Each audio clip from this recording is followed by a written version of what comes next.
Une minute, un atelier. Des idées pour vos séances d'intelligence collective.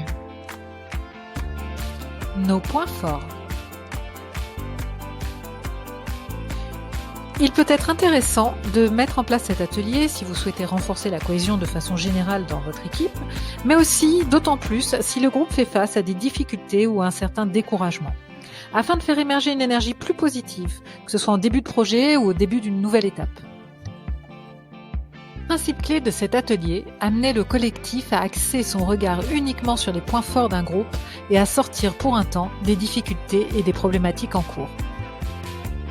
Étape. Les participants placés en binôme vont se poser tour à tour la question suivante. Est-ce que tu te souviens d'un moment où tu t'es senti bien dans cette équipe ? L'intervieweur questionne et cherche à connaître les éléments qui ont été déterminants dans ce sentiment de satisfaction.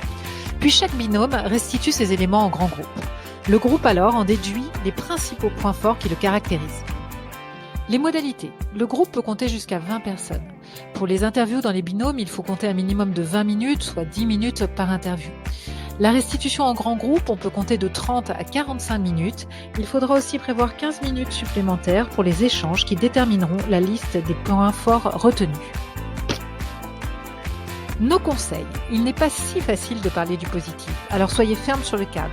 On ne parle que du positif, les éléments négatifs viendront dans un autre temps. Aidez les participants à ne pas se perdre dans l'anecdote, mais à faire émerger les conditions des réussites évoquées. Et puis présenter la liste des points forts comme un outil sur lequel ils pourront s'appuyer en cas de difficulté.